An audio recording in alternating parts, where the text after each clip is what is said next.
प्रशिक्षण संस्था जामखेड। आज आपण कन्व्हर्टिंग यंत्र या नवीन लेसनला सुरुवात करत आहोत। या कन्व्हर्टिंग यंत्रांमध्ये आपल्याला या प्रकरणामध्ये जे काही मुद्दे बघायचे आहेत त्यामध्ये कन्व्हर्टिंग यंत्र म्हणजे काय, त्याची व्याख्या, त्याचप्रमाणे एसी आणि डीसी यांचा उपयोग कोणकोणत्या ठिकाणी केला जातो, तसेच डीसी सप्लायची जी काही आवश्यकता आहे तर अनेक ठिकाणी हा डीसी सप्लाय आपण वापरत असतो आणि या डीसी सप्लायची आवश्यकता कोणकोणत्या ठिकाणी असते याविषयी आपण माहिती बघणार आहोत।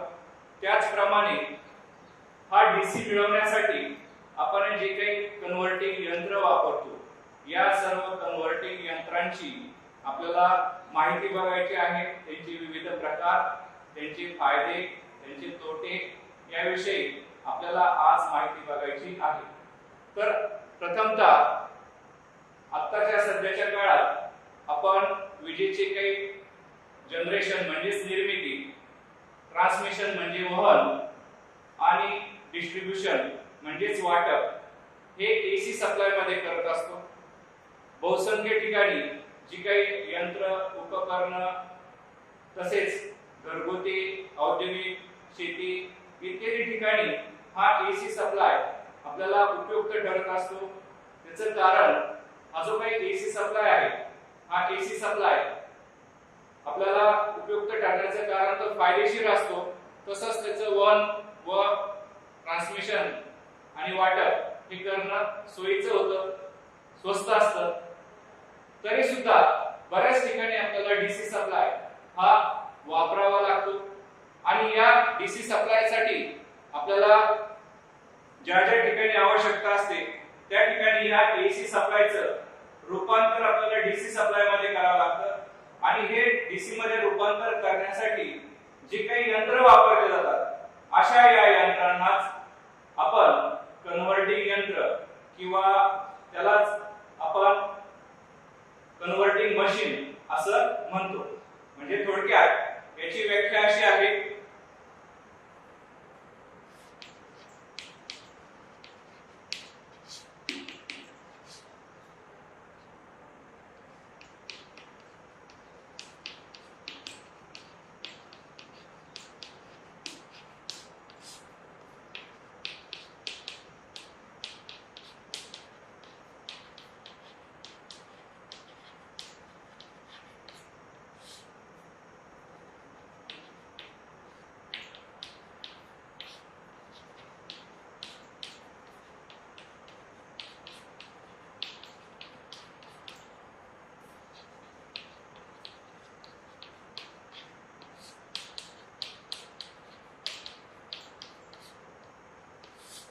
कन्व्हर्टिंग यंत्र म्हणजेच काय, तर थोडक्यात एसी सप्लायचे डीसी सप्लाय मध्ये रूपांतर करणारे जे काही यंत्र असतात या यंत्रांनाच आपण कन्व्हर्टिंग यंत्र असे म्हणतो।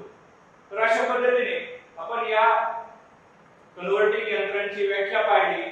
आता या कन्व्हर्टिंग यंत्रांमार्फत एसी चे डीसी मध्ये रूपांतर जे काय केलं जातं हे आपल्याला कोणकोणत्या ठिकाणी आवश्यकता असते, डीसी ची ज्या ठिकाणी आवश्यकता असते त्या ठिकाणी हे कन्व्हर्टिंग यंत्र आपण वापरत असतो। तर अनेक ठिकाणी आपल्याला या डीसी सप्लायची आवश्यकता असते, म्हणून दुसरा जो मुद्दा आहे नेसेसिटी ऑफ डीसी सप्लाय, म्हणजे थोडक्यात डीसी सप्लायची आवश्यकता।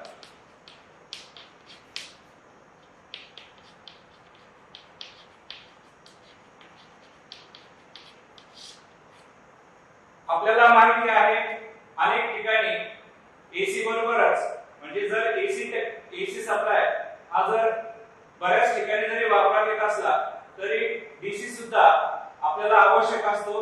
यामध्ये बॅटरी चार्जिंग असेल, इलेक्ट्रोप्लेटिंग असेल, इलेक्ट्रोलिसिस असेल, इलेक्ट्रो रिफायनिंग म्हणजेच धातू शुद्धीकरण, त्याचबरोबर आपल्याला अनेक प्रकारचे कंट्रोल सर्किट असतात, त्याचप्रमाणे टेलिफोन लाईन्स असतात, सिनेमा प्रोजेक्टर असतात, इलेक्ट्रॉनिक काही उपकरण असतात आणि आर्क वेल्डिंग सारखे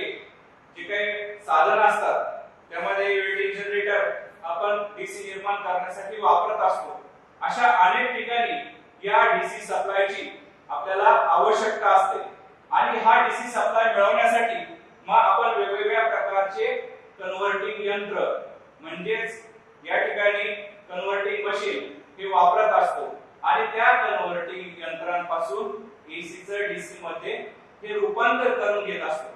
तर अशा पद्धतीने आपल्याला या ठिकाणी आता या कन्व्हर्टिंग यंत्रांचे जे काही विविध प्रकार आहेत त्याला आपण टाइप्स ऑफ कन्व्हर्टिंग मशीन असं म्हणूया. हे प्रकार आपल्याला अभ्यासायचे आहेत. तर आता आपण टाइप्स ऑफ कन्व्हर्टिंग मशीन या मुद्द्याकडे वळत आहोत.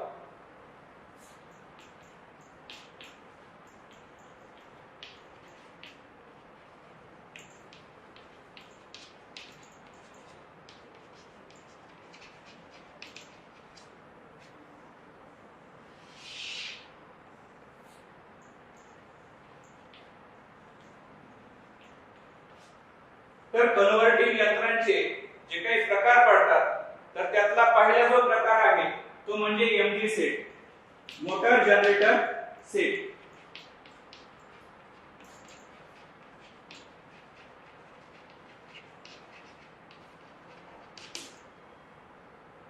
त्यानंतर दुसरा जो प्रकार आहे तो म्हणजे रोटरी कन्व्हर्टर.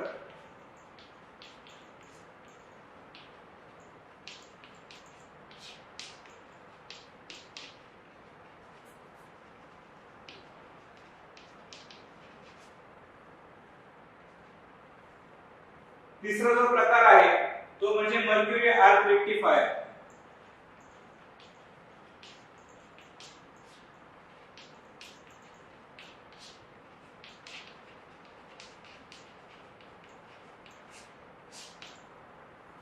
चौथा जो प्रकार आहे तर ते दोन्ही प्रकारचे मेटल रेक्टिफायर आहे.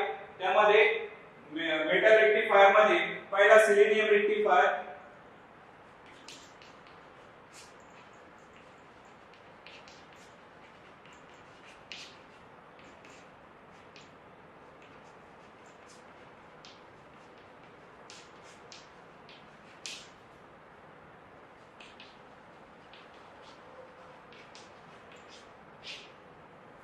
व दुसरा जो आहे तो म्हणजे कॉपर ऑक्साइड रेक्टिफायर.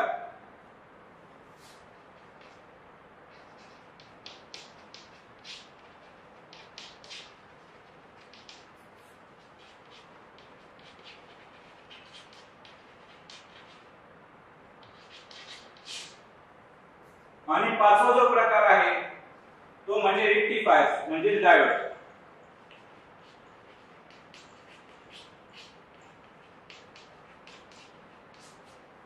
अशा पाच प्रकारांनी आपल्याला एसी चं डीसी मध्ये रूपांतर करता येतं. त्यालाच आपण कन्व्हर्टिंग करणे असं म्हणतो. यामध्ये एमजी सेटच्या सहाय्याने, रोटरी कन्व्हर्टरच्या सहाय्याने, मर्क्युरी आर्क रेक्टिफायरच्या सहाय्याने, त्याचप्रमाणे मेटल रेक्टिफायर मध्ये दोन रेक्टिफायर यामध्ये मोटर, एक सिलिनियम रेक्टिफायर आहे, दुसरा कॉपर ऑक्साइड रेक्टिफायर आहे आणि पाचवा जो प्रकार आहे तो म्हणजे डायोड. या डायोडच्या सहाय्याने सुद्धा आपल्याला एसी चं डीसी मध्ये रूपांतर करणं हे शक्य होत असतं. अशा पद्धतीने आपण या ठिकाणी कन्व्हर्टिंग यंत्र म्हणजे काय, त्यांची आवश्यकता काय आहे आणि त्यांचे प्रकार कोणते आहेत याविषयी माहिती पाहिली. आता एक एक प्रकाराची आपण विस्तृत स्वरूपात माहिती बघणार आहोत. त्यामध्ये एमजी सेट, त्याची रचना, त्याची कार्यपद्धती कशी चालते, त्याचे फायदे तोटे काय आहे, त्याचप्रमाणे प्रत्येक रेक्टिफायरची आपण याप्रमाणे माहिती घेणार आहोत. आता आपला पहिला जो रेक्टिफायर आहे तो म्हणजे एमजी सेट, त्याला आपण मोटर जनरेटर सेट असं म्हणतो.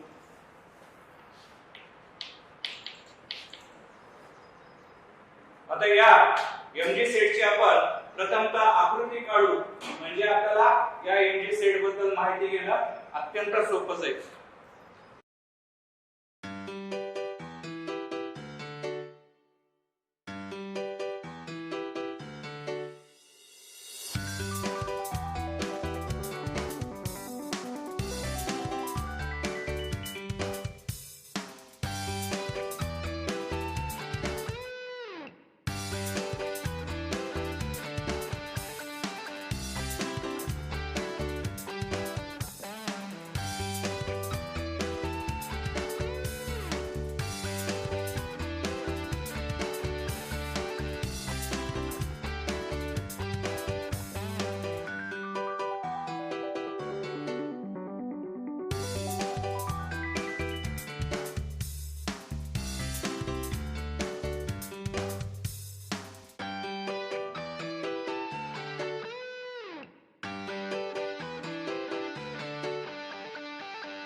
अशा पद्धतीने आकृतीत दाखवल्याप्रमाणे यामध्ये दोन यंत्र असतात. हा जो एमजी सेट असतो, या एमजी सेट मध्ये मोटर आणि जनरेटर असे दोन यंत्र असतात आणि या दोन यंत्रांचे या ठिकाणी कपलिंगच्या साहाय्याने किंवा पुलीच्या साहाय्याने दोन्ही पुली कपलिंग करून यांची एकत्र अशी जोडणी केलेली असते.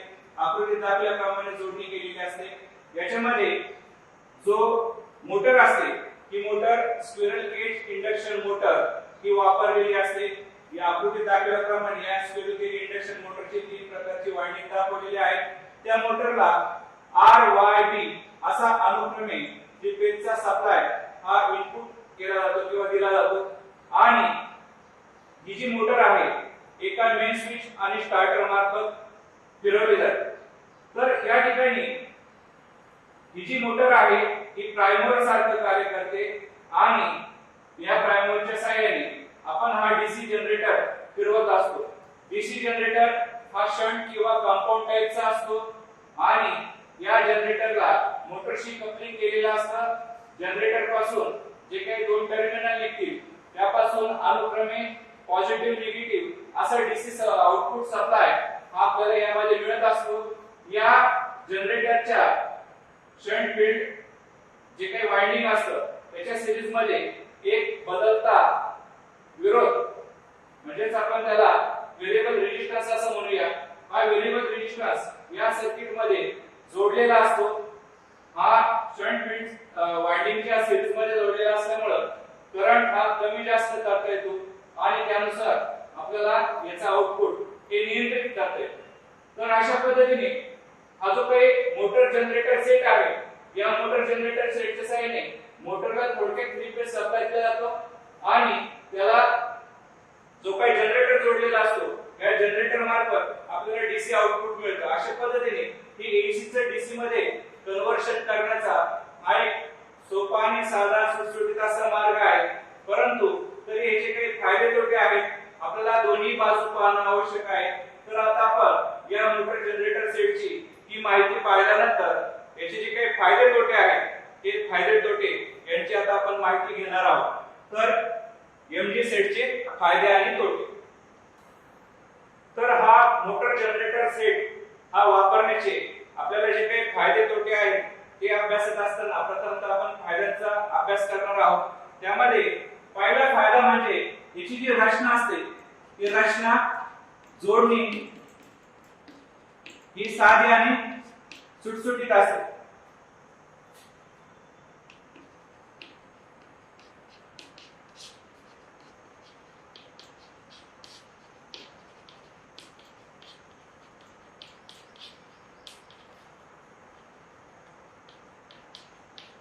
आताच आपण मोटर जनरेटर सेट अभ्यासला त्यामध्ये त्याची जी रचना पाहिली आपण आणि जोडणी अत्यंत साधी असते, सोपी असते. त्याचप्रमाणे त्याची दुरुस्ती आणि त्याची कार्यपद्धत ही अत्यंत सोपी असते.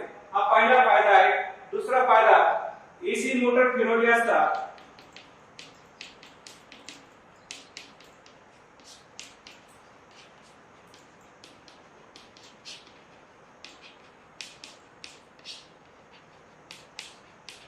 आपल्याला डीसी सप्लाय हा उपलब्ध होतो.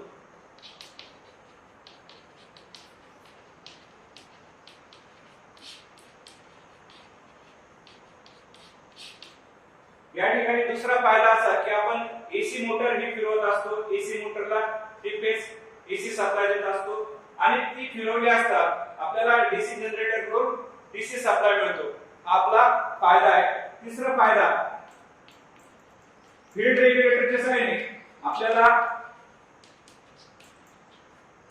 जे काही आउटपुट आहे त्याच्यावरती नियंत्रण मिळवता येतं.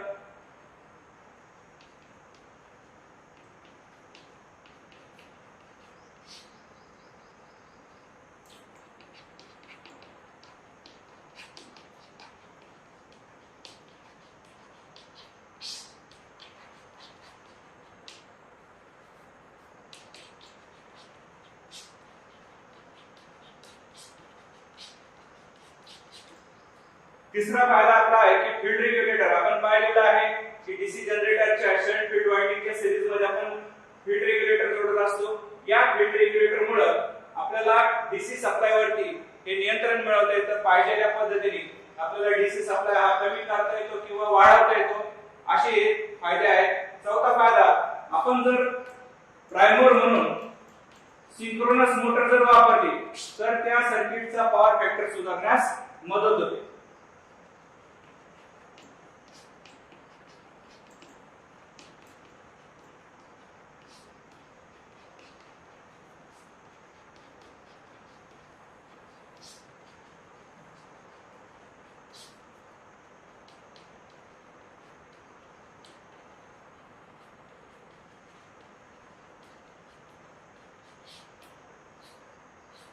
या ठिकाणी पॉवर फॅक्टर हा खूप महत्त्वाचा घटक आहे.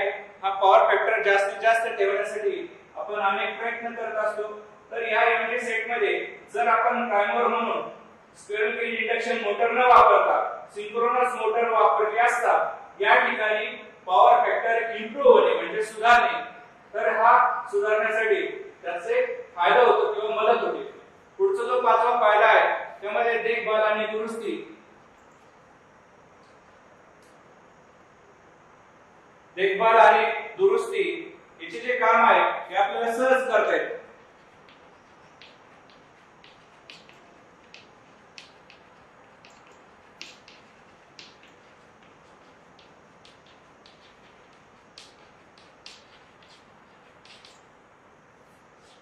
मोटर जनरेटर मध्ये देखभाल आणि दुरुस्ती जी आहे ती आपल्याला करणं अत्यंत सोपं असतं. कारण जी काही एसी मोटर असते याच्यामध्ये तर दुरुस्तीचा काही प्रश्नच नसतो आणि जो काही जनरेटर असतो यामध्ये फक्त ब्रशेस खराब होणे या व्यतिरिक्त आपल्याला जास्त काही देखभालीची आवश्यकता नसते. त्याचप्रमाणे दुरुस्तीचं काम करता येते, करण्याची आवश्यकता नसते, ते सहज आपल्याला करता येतं. हे सगळे फायदे आपण पाहिले. आता याचे काही तोटे आपण बघणार आहोत. तर एमजी सेटचे तोटे किंवा डिसएडव्हांटेज आपण त्याला म्हणूया. ज्याप्रमाणे मोटर जनरेटरचे काही फायदे होते तसेच त्याचे काही तोटे आपल्याला मिळतात, तर ते तोटे सुद्धा आपण अभ्यासणं आवश्यक आहे. तर यामध्ये दोन प्रकारचे आपल्याला यंत्र वापरावं लागतात आणि हे दोन प्रकारचे यंत्र वापरावं लागत असल्यामुळे हे अवजड आणि महाग असतात. एक मोटर आणि एक जनरेटर असे दोन प्रकारचे यंत्र या पद्धतीत वापरावं लागत असल्यामुळे यामध्ये आपल्याला ते किमतीने महाग पडतात व अवजड असतात.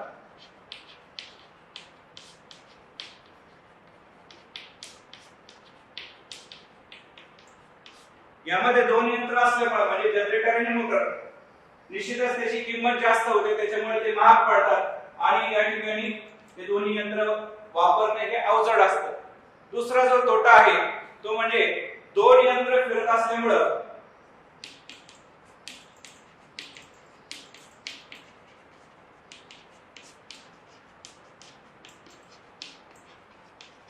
या दोन्हींची दुरुस्ती व देखभाल असं आपल्याला दुहेरी मेंटेनन्स करावं लागतं.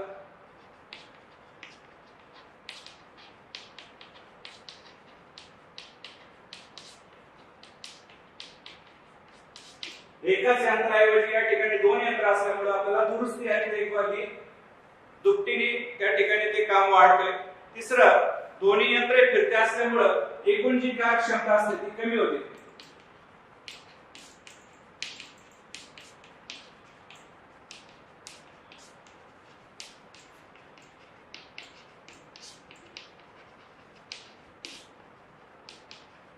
म्हणजे थोडक्यात या ठिकाणी कार्यक्षमतेवर सुद्धा त्याचा परिणाम होतो. कार्यक्षमता दोन्ही यंत्र असल्यामुळे या ठिकाणी कमी होते. तर असा हा तिसरा तोटा आपण पाहिला. चौथा तोटा आहे या ठिकाणी दोन्ही फिरणारे यंत्र आहे त्याच्यामुळे त्याचा आवाज होतो.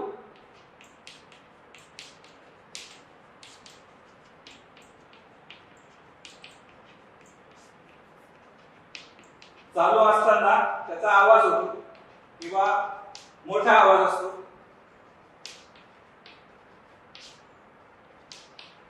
हा एक त्याचा तोटा आहे. आणि पाचवा जो तोटा आहे तर दोन्ही यंत्र हे ठेवण्यात जागा जास्त लागते. जागेचा जर विचार केला तर दोन यंत्र असल्यामुळे जागा ही इतर यंत्रांपेक्षा जास्त लागते.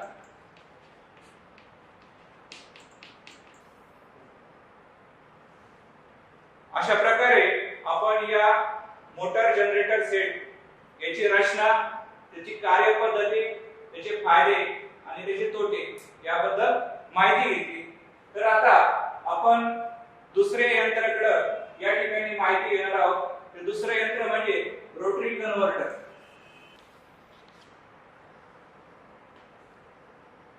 तर या रोटरी कन्व्हर्टरची आता आपण माहिती बघणार आहोत. यासाठी आपण आकृती काढू.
अशा पद्धतीने या रोटरी कन्व्हर्टर मध्ये यामध्ये दोन यंत्रांचे एकत्रीकरण केलेलं असतं.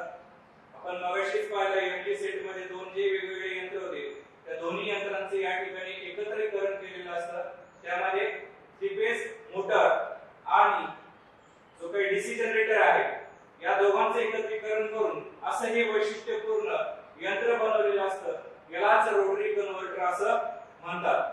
हा जो रोटरी कन्व्हर्टर आहे हे आपल्याला इतकं वैशिष्ट्यपूर्ण आहे की याच्या सहाय्याने आपल्याला तीन प्रकारे वेगवेगळ्या जे काही क्रिया आहेत किंवा ऑपरेशन्स आहेत ते आपल्याला करता येतील. त्यामध्ये जर आपण याला 3 फेज सप्लाय दिला तर आपल्याला या ठिकाणी यांत्रिक शक्ती आणि डीसी आउटपुट मिळतं. त्यानंतर याला जर डीसी सप्लाय दिला तर हा डीसी मोटर प्रमाणे कार्य करू शकतो आणि आपल्याला एसी सप्लाय देऊ शकतो आणि त्याचप्रमाणे यांत्रिक शक्ती देऊ शकतो. आणि तिसरी बाजू म्हणजे याला जर आपण प्राइमरच्या सहाय्याने फिरवलं तर हा या ठिकाणी एकाच वेळेस एसी आणि डीसी असे दोन्हीही सप्लाय आपल्याला देऊ शकतो. असं हे वैशिष्ट्यपूर्ण यंत्राची आपण आता रचना बघूया. म्हणजे आपल्याला याची रचना आणि कार्यपद्धती फायदे तोटे आपल्याला अभ्यासता येतील. यामध्ये हा जो रोटरी कन्व्हर्टर आहे या रोटरी कन्व्हर्टरची जी रचना असते आकृतीत दाखवल्याप्रमाणे यामध्ये एक आर्मेचर असतो. हा आर्मेचर वाइंडिंग करत असताना या आर्मेचरच्या शाफ्टवरती एका बाजूला या ठिकाणी कॉम्युटेशन साठी कॉम्युटेटर बसवलेला असतो, तर काही वाइंडिंगच्या या ठिकाणी टॅपिंग घेऊन तो सप्लाय या ठिकाणी एसी थ्री फेज स्लिप रिंगला दिलेला असतो। त्यानंतर यामध्ये पोल कोर जी असते ही लॅमिनेटेड असते, सिलिकॉन स्टील पासून बनवलेली असते। या पोल कोर वरती या ठिकाणी डॅम्पर वाइंडिंग हे बसवलेलं असतं आणि या पोल कोरला योक वरती बसवलेलं असतं। अशा पद्धतीने या ठिकाणी जनरेटर आणि मोटर यांचे एकत्रीकरण केलेलं आपल्याला पाहावयास मिळेल। तर असा जो काही हा रोटरी कन्व्हर्टर आहे, या रोटरी कन्व्हर्टरचं कार्यपद्धती कशा पद्धतीने चालते याची आता आपण माहिती बघूया। यामध्ये ज्यावेळेस आपण त्याला तीन पद्धतीने आपण सुरू करू शकतो। पहिली पद्धत म्हणजेच या ठिकाणी प्राइमरने आपण हा रोटरी कन्व्हर्टर फिरवणे आणि प्राइमरच्या सहाय्याने फिरून या ठिकाणी एकाच वेळेस three phase supply, AC supply आणि डीसी सप्लाय मिळवणे ही पहिली पद्धत आहे। दुसऱ्या पद्धतीमध्ये या ठिकाणी डीसी बाजूकडून फिरवणे, डीसी मोटर प्रमाणे फिरवणे आणि त्याकडून यांत्रिक शक्ती आणि एसी थ्री फेज सप्लाय मिळवणे ही दुसरी पद्धत आहे। आणि तिसरी पद्धत म्हणजे या ठिकाणी याला थ्री फेज सप्लाय देणे, म्हणजे तो आपल्याला डीसी आउटपुट देईल आणि त्याचप्रमाणे यांत्रिक शक्ती देईल। तर आता एकेका पद्धतीची आपण माहिती बघू। तर पहिल्या पद्धतीत काय केलेलं असतं, यामध्ये या रोटरी कन्व्हर्टरला एक प्राइमर म्हणून आणखी एक मोटर जोडलेली असते आणि या प्राइमरच्या सहाय्याने या ठिकाणी कपलिंग करून या प्राइमरने हा जो काही रोटरी कन्व्हर्टर आहे हा रोटरी कन्व्हर्टर फिरवला जातो। आता हा रोटरी कन्व्हर्टर याला आपण प्राइमर जोडला म्हणजेच यांत्रिक शक्ती पुरवलेली आहे। ही यांत्रिक शक्ती पुरवल्यानंतर या ठिकाणी हा रोटरी कन्व्हर्टर आपल्याला डीसी सप्लाय देतो आणि त्याचबरोबर आपल्याला या ठिकाणी डीसी बाजूकडे डीसी सप्लाय आणि एसी बाजूकडे एसी सप्लाय मिळत असतो। तर ही पहिली पद्धत झाली। या पद्धतीमध्ये आपल्याला आणखी एक यंत्राची आवश्यकता असते, परंतु ज्या ठिकाणी आपल्याला एकच यंत्र उपलब्ध असेल आणि आपल्याला एसी चे डीसी मध्ये रूपांतर करायचं असेल म्हणजे कन्व्हर्टर म्हणून वापरायचं असेल, तर या कन्व्हर्टर म्हणून वापरत असताना या रोटरी कन्व्हर्टरच्या या थ्री फेज सप्लाय या तिन्ही स्लिप रिंगला दिला। ज्यावेळेस आपण या तिन्ही स्लिप रिंगला हा थ्री फेज सप्लाय देतो त्यावेळेस हा जो आर्मेचर आहे या आर्मेचरला हा थ्री फेज सप्लाय केल्यानंतर जे काही डॅम्पर वाइंडिंग असतं हे डॅम्पर वाइंडिंग हे शॉर्ट सर्किटेड असल्यामुळे हे damper winding squirrel cage induction मोटरच्या स्क्विरल केज रोटर प्रमाणे कार्य करत आणि त्यामुळे या ठिकाणी हा रोटरी कन्व्हर्टर इंडक्शन मोटर प्रमाणे फिरू लागेल आणि हा फिरू लागल्यानंतर आपल्याला या ठिकाणी डीसी आउटपुट हे मिळू शकेल। त्यानंतर तिसरी जी पद्धत आहे डीसी बाजूने फिरवणे। या डीसी बाजूने फिरवल्यानंतर ज्यावेळेस आपण याला डीसी सप्लाय देऊ त्यावेळेस हा आपल्याला इन्व्हर्टर म्हणून वापरता येईल, म्हणजे या ठिकाणी आपण डीसी सप्लाय देतो आणि आपल्याला एसी सप्लाय मिळतो, म्हणजेच तो एक इन्व्हर्टर प्रमाणे वापरता येईल।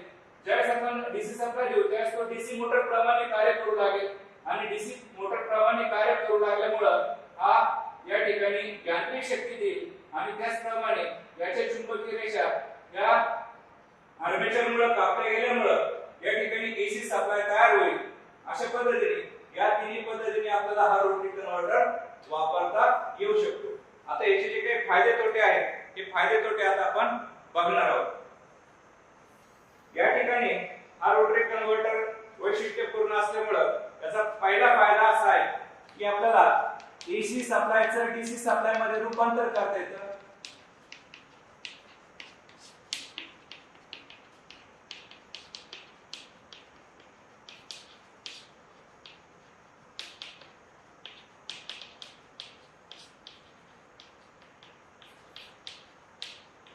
दुसरा फायदा असा आहे की आपल्याला डीसी चं सुद्धा एसी मध्ये रूपांतर करता येतं।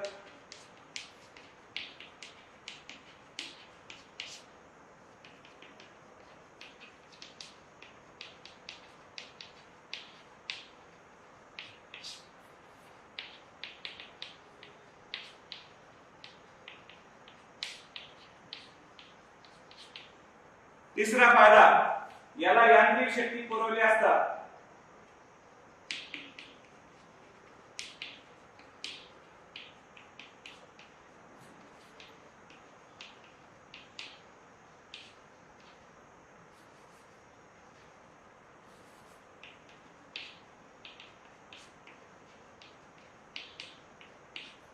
एकाच वेळेस आपल्याला एसी आणि डीसी असे दोन्हीही व्होल्टेज किंवा दोन्ही सप्लाय आपल्याला मिळतात.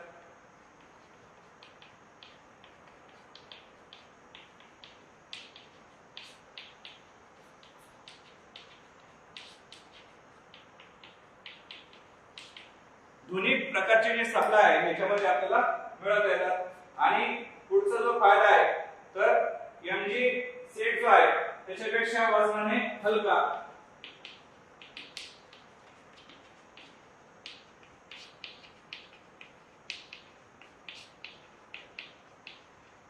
कारण या ठिकाणी एकच यंत्र असल्यामुळं आपल्याला एमजी सेटच्या तुलनेत हा वजनाने हलका असतो.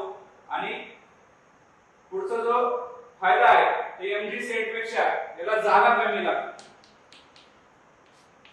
यामध्ये एकच यंत्र असल्यामुळं याला जागा कमी लागते. तर हे सर्व आपण याचे फायदे अभ्यासले आहेत किंवा पाहिले आहेत की रोटरी कन्व्हर्टरचे फायदे आपल्याला हे तीन तर फायदे आपल्याला माहिती की एसी चा आपल्याला डीसी मध्ये रूपांतर करता येतं, डीसी सप्लायचं एसी मध्ये रूपांतर करता येतं. त्याचप्रमाणे याला यांत्रिक शक्ती दिली असता एकाच वेळेस आपल्याला एसी आणि डीसी असे दोन्ही प्रकारचे सप्लाय त्यामध्ये मिळवता येतात. चौथा फायदा, मोटर जनरेटर सेटपेक्षा हे वजनाने हलके असतात. आणि पाचवा फायदा, मोटर जनरेटर सेटपेक्षा याला जागा ही कमी लागते.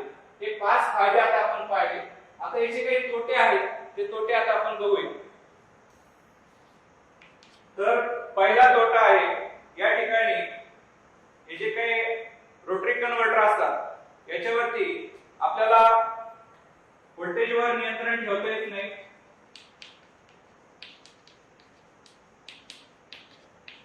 जसं एमजी सेट मध्ये आपल्याला व्होल्टेजवरती नियंत्रण ठेवता येत होतं तसे याच्यामध्ये व्होल्टेजवर नियंत्रण ठेवता येत नाही.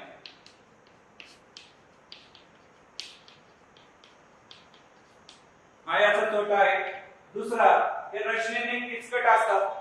त्याचप्रमाणे फिरणारे भाग असल्यामुळे या ठिकाणी ब्रशेस व इतर जे भाग आहेत यांची देखभाल करावी लागते.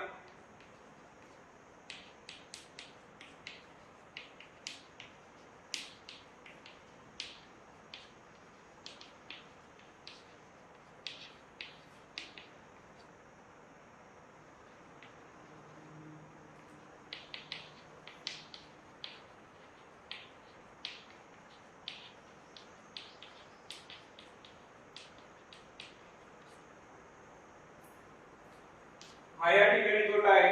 तिसरा तोटा म्हणजे यामध्ये याची जी कार्यक्षमता असते हे कार्यक्षमता कमी असते.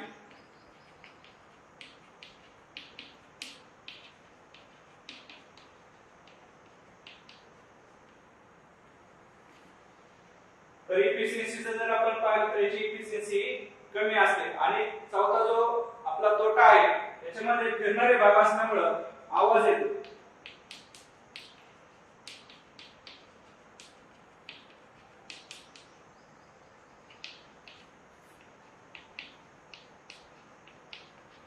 ज्यावेळेस हा चालू असतो त्यावेळेस चालू असताना याचा आवाज येतो. हे या ठिकाणीचे तोटे आहेत. अशा पद्धतीने आपण या कन्व्हर्टिंग यंत्राचे दोन घटक पाहिले. यामध्ये पहिला मोटर जनरेटर सेट, त्याची रचना, त्याची कार्यपद्धती, त्याचे फायदे तोटे.